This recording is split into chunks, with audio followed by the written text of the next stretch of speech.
dai shi ne Autan Makada wanda aka yi sani Autan Makada kenan Gobe kenan.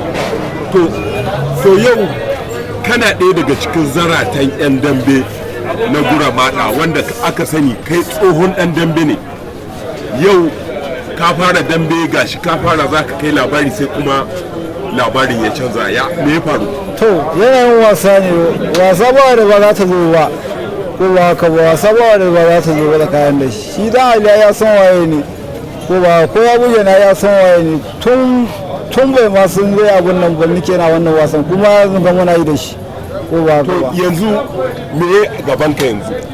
A gaba na kawai a maimaita yan kuma maimaita yan Allah su da ni ma zan rama. Akwai kashe-kashe da aka yi maka a baya wani sako kake da wayannan mutanen kuma su waye?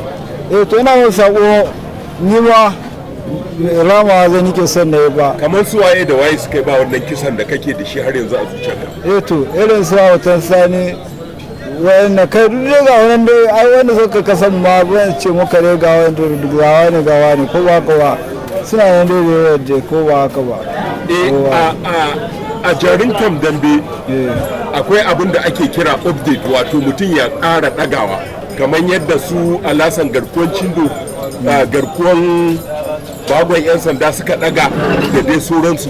To kai dama kana wannan wuri kai ma ba za ka ƙara ɗagawa ba ka kai matsayin su mai takwasara su dallo da sauransu. Wuce ma wurin nake son na yi kawai Allah ya sa da. To yanzu me kake yi na ganin ka haɓaka dambinka ka ɗaga kai ma?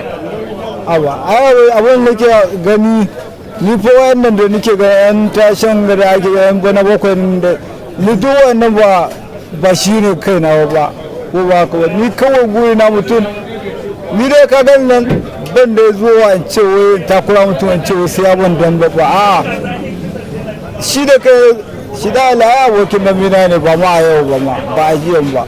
Ko ba wani sako kake da shi wa dan Aliyu, wani gargadi kake da shi a gare shi? Da Allah ya kiyaye faran da za ta zo a kaina ba za ta zo kan shi ba mai kyau za a yi ba wallahi ba mai kyau za a yi ba. Amma ko da zan fa ina ga maka tun farkon da Allah ya gyara ni kawai da tun daga farko za a abun nan za a sallama.